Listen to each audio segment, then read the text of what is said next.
if you can actually say you can vote for a rapist, a racist, misogynist, idiot, piece of shit with a straight face, I don't know if I can be your like befriend you.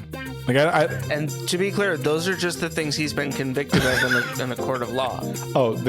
I've heard that doesn't even count all of the charges that he hasn't faced yet.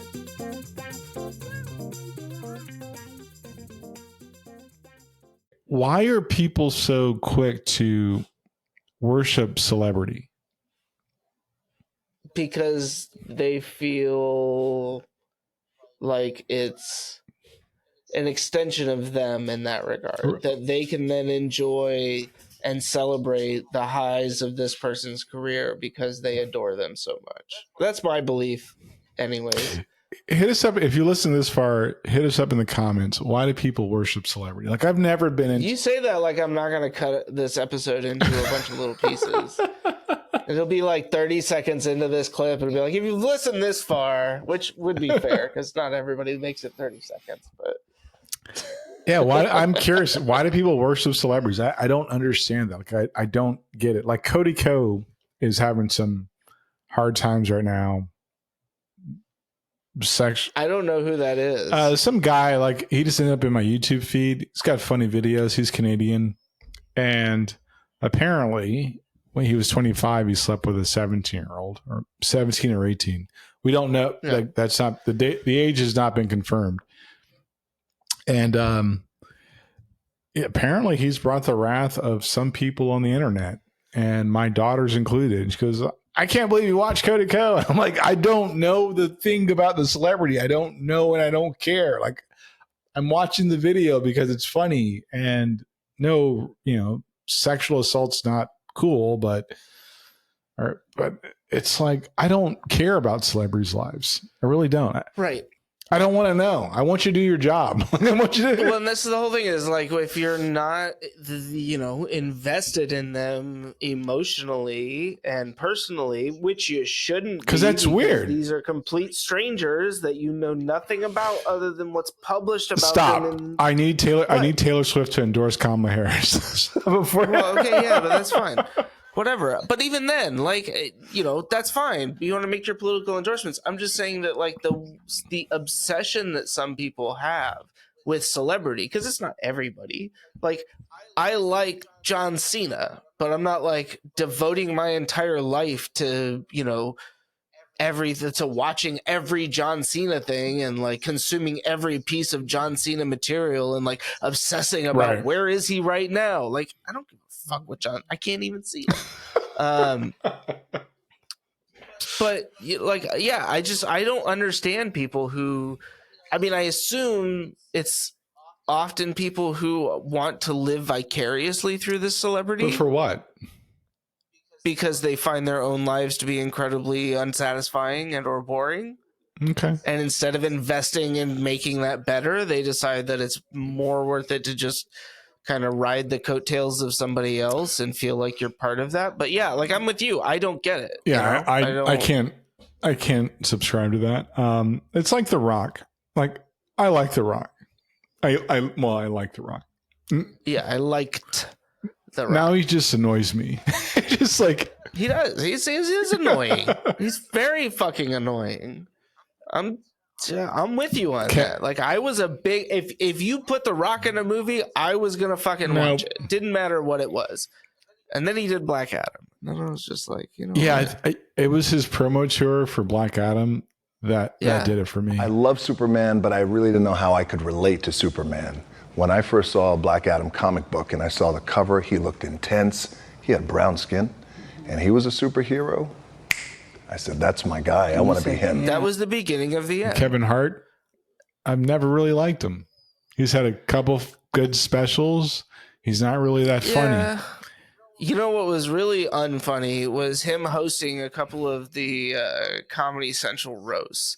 Some of the worst. He's not that funny. Jokes. He's really not. And his over-exaggerated laugh whenever everybody would make fun of him. He's rich, but Very rich, yeah. All them the DraftKings commercials or whatever. All that does is like drive more nails into the coffin. It's like Yeah, exactly. I don't need any more of him. He doesn't inspire. Like, I'm so proud of my daughter. She got rid of all of her social media accounts. No, good for her. And she says to me, "Why do influencers why are influencers a thing, and why do they make money?" I'm like, I don't know. Like, I was hoping you could tell me because I don't get it. Well, I mean, they are glorified. Well, they're not even. They are like. Please stumble. No, I'm just. They are bottom of the barrel celebrities. How are they celebrities? What do they do? Because they're on a social media platform. That's what makes them celebrities. And I'm not saying that it's justified, but I'm just saying that like that's the role that influencers play. They're like this low level. Why are they famous? Nobody knows, right? Because they started getting followers. Because I don't know. There's lots of reasons that people got followers, right? But like. Yeah, when influencer became like a job and like something that people could aspire to, fuck that. That brings me to one more, like I'm going to circle back to education and how I believe the GOP is playing a mind screw game on society. I think it's very telling that they want to change curriculums across different parts of society and what we know and what we don't know. Mm-hmm. Donald Trump wants to ban the Department of or eliminate the Department of Education altogether. Oh, God. He thought that was going to be really popular. It's like they liked abortion going back to the States. Wait till I give them education. And then we'll ban that too. I'm sorry. God, I am like the worst co-host. Well, I'm just like, I don't know how people can listen to that and think that's a good idea. And not everybody's going to do great. I want to close up Department of Education, move education back to the states, where states like Iowa, where states like Idaho, not every state will do great. States like Idaho, Iowa, Indiana. Do we have any other ice? Illinois, North Carolina. We're like number. No. He only named I states. Poor Iowa and Idaho. He's just like, Idaho, Iowa, not everybody's going to do great. Some of them are going to do really poor, like those two states I just mentioned. He's just the worst. I don't have a list of people I hate that's very long. Most of them are dead, but he's on that list. Yeah, I'll be honest. I hated him for a long time. I don't hate him anymore because I don't it's okay. Care that's enough. Fine. I do care. Yeah, no, I know, and that's I'm not criticizing you for it. I'm just I had to move past that for my. Oh, he doesn't make me not lose sleep or anything. Like that's good. I was allowing the hate to consume me. Let the hate flow through you. I was like a young Padawan who had not been granted the rank of master. Like, even though I was a member of the Jedi Council, which is just like what?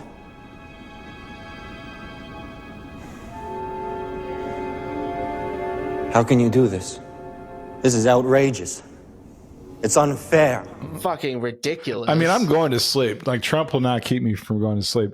But I just think he's an evil person. And I really have concluded that there's two things I've learned over the last few months. One, I won't talk about politics with people that aren't smart enough or honest enough to have a real conversation.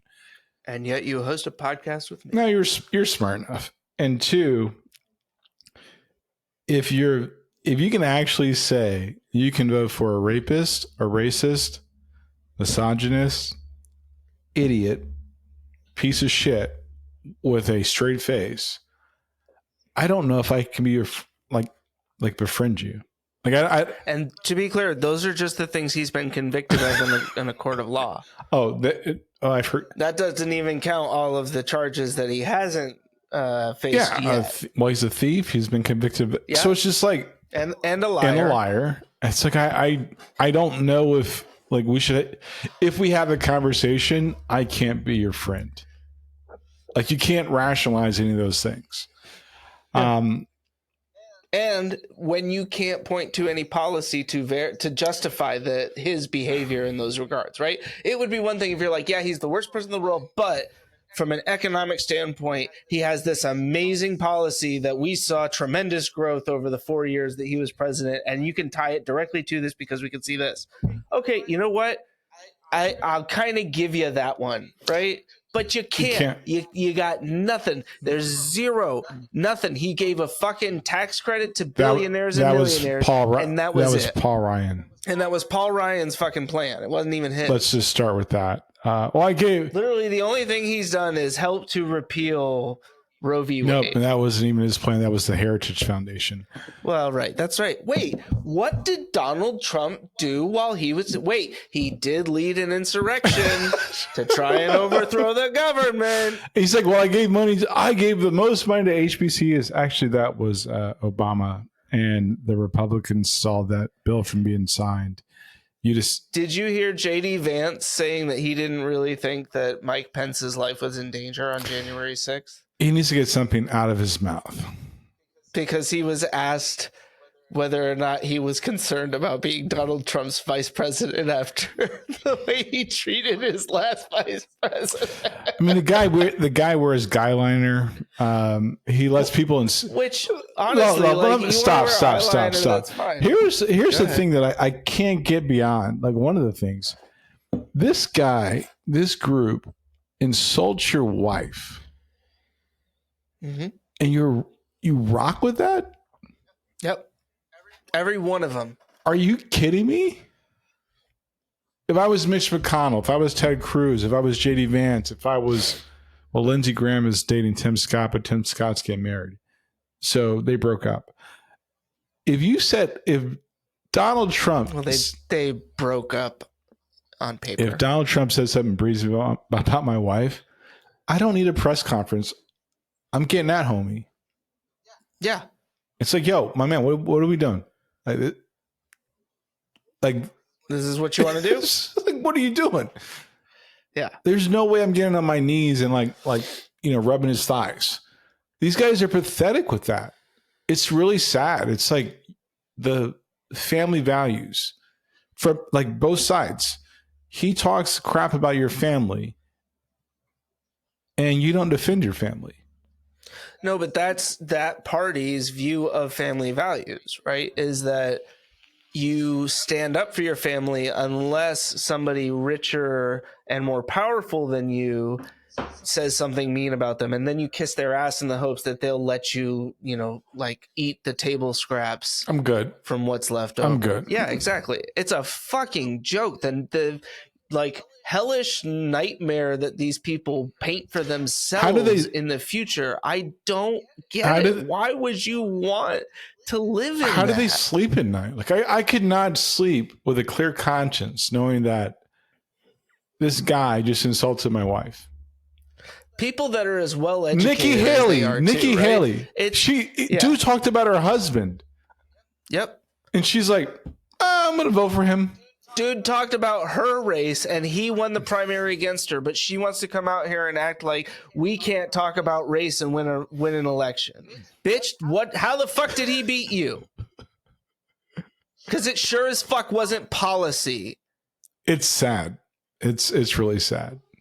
I think, and I'm not saying that that's going to win you, but the issue that I have with all of that with Nikki Haley is that she's not saying it's wrong. She's just saying that there aren't enough people that agree with it out there for us to win an election like that. Yeah, Kamala Harris is stupid. Yeah, she's ugly. Yeah, she's fucking whatever it is that he says. But you can't win like that, Donald. You can't tell people the American public is smart, aka they're fucking stupid. And if you just lie to them now, they might believe you because they're fucking stupid. Like, Fuck you, Nikki Haley. Go fuck yourself. Well, she's not passing well enough for them. Vivek Ramaswamy, same thing. Like, how does it happen that you take your own personal values and interests and put them in your back pocket for like one person? Like, no job is that important to me. How hilarious is it that 3 elections in a row now, they keep hoping that he's going to turn into a completely different person than he's been for the last 70 plus fucking years. That's phenomenal. He's always been a racist. Like, yeah. He's always been this fucking bombastic piece of shit who cannot actually win any solid argument without just berating somebody, which isn't actually winning the argument. You know what's funny is that they call him a billionaire. He's a billionaire. I'm like, yo, homie's not. I mean, on paper, like. Yeah, sure, right? It all depends on where the stock closes right now.